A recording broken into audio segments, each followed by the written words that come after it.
Está con nosotros el profesor Mario Porras, uno de los revisores de la Biblia Hebraica Quinta, un proyecto realizado por la Sociedad Bíblica Alemana bajo la supervisión del profesor Adrian Schenker, y actualmente también es postulante a la dirección de la Organización Misionera Bautista Atokri, aquí en el Perú, quien va a estar absolviendo algunas dudas. Profesor, ¿qué opinión se merece sobre algunos predicadores que en base a un uso superficial de los idiomas bíblicos construyen teologías y doctrinas completamente falsas y erradas? Primero que nada, sí, Dios le bendiga, pastor, muchas gracias por la oportunidad. Sí, lamentablemente es un fenómeno que se está dando últimamente, ¿verdad? Ya en los últimos tiempos. No nos toma la sorpresa porque el mismo nuestro Señor Jesucristo y el apóstol Pablo, pues de antemano nos avisó acerca de las falsas doctrinas, de los falsos cristos, de los falsos maestros que podrían estar torciendo las escrituras, y ese es el factor más determinante y perjudicial para los que escuchan. Y es que, el predicador muchas veces presume, digámoslo de esa forma, presume de tener un conocimiento de los idiomas originales, y uno de los que podría considerarse error, y desde luego no es una opinión aislada mía, sino muchos eruditos en el campo de las lenguas bíblicas están de acuerdo, y es que no es sano para el predicador o inclusive para la iglesia que se estén manejando términos técnicos de las lenguas bíblicas. Yo creo que más bien el deber del instructor, llámese pastor o maestro, es digerir en su estudio personal las palabras originales para su propia edificación, para su propia preparación a la hora de hacer su sermón, y transmitirle y tener al mismo tiempo la capacidad de transmitirle al pueblo en un idioma sencillo las ideas de las palabras originales. Porque cuando estamos en un púlpito o en una aula de seminario y empezamos a hablar así, puede interpretarse como presunción.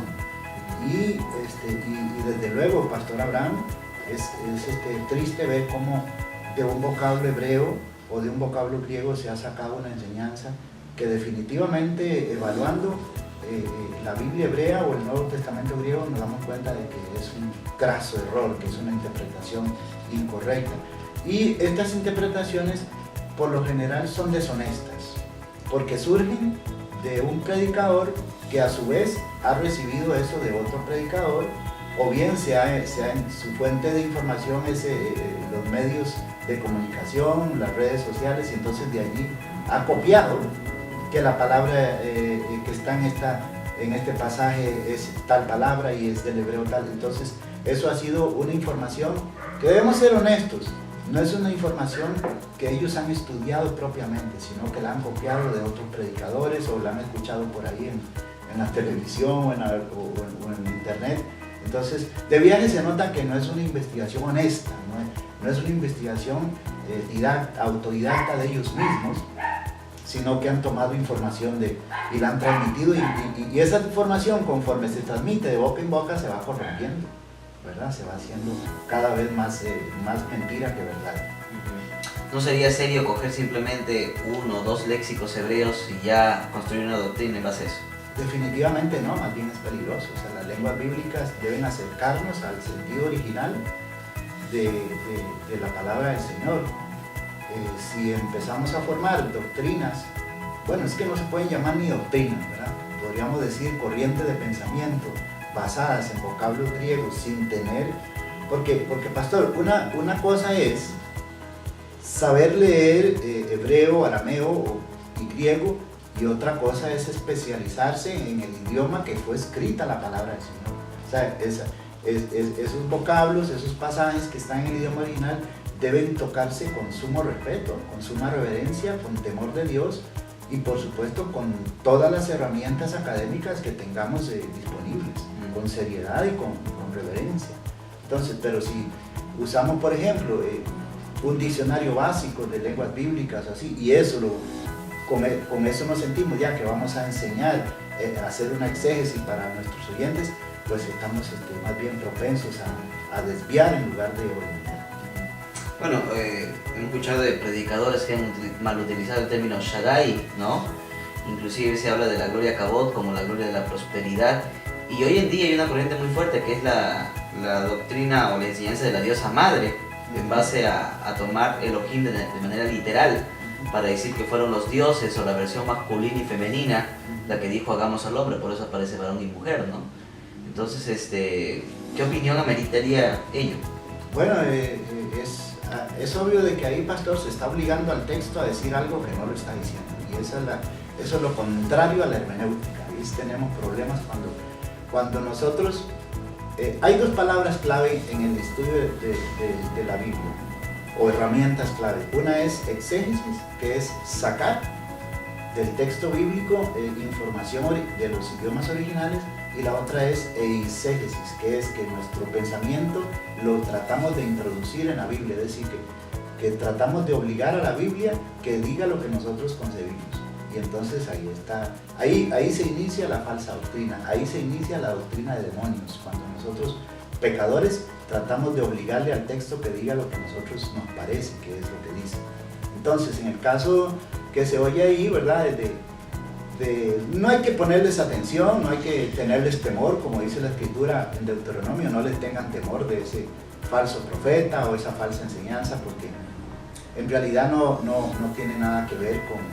Los plurales en hebreo bíblico, principalmente en Génesis, es un tema largo, no es un tema de una entrevista, es un tema que se debe desarrollar con tiempo, con cuidado, con estudio, con mucha reverencia.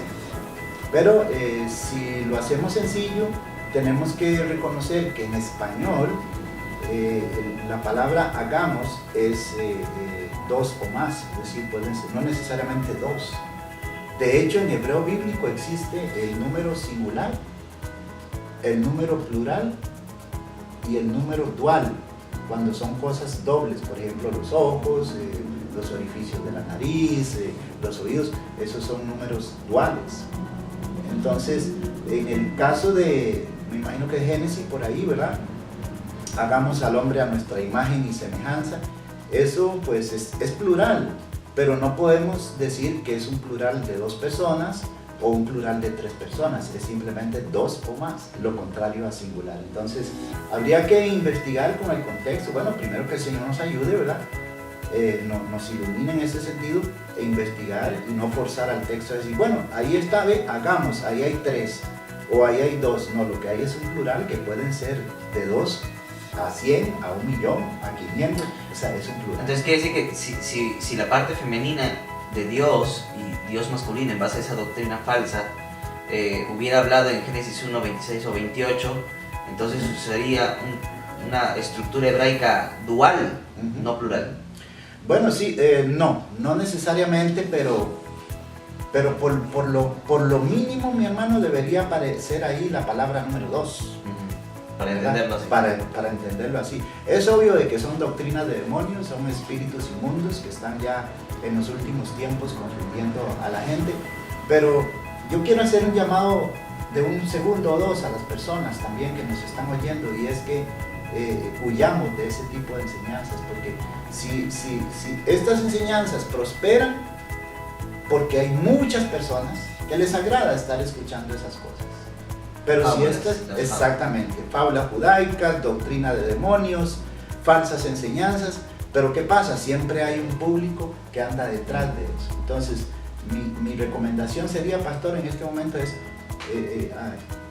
exhortar a las hermanas y a los hermanos que estudian la palabra de Dios a que cierren sus oídos, que no asistan a ese tipo de cultos o seminarios donde se está forzando el texto y se hace con una tremenda irreverencia. Son personas que prácticamente están siendo guiados por Satanás para enseñarle a las personas. Son doctrinas de demonios, no hay que tener temor de eso. Bueno, temor no en el sentido de pánico y eso, pero es mejor exhortar a los hermanos a que no escuchen ni asistan a lugares donde se predican doctrinas de demonios. Muchas gracias, profesor, ha sido muy esclarecedor. Que Dios le bendiga, muchas gracias.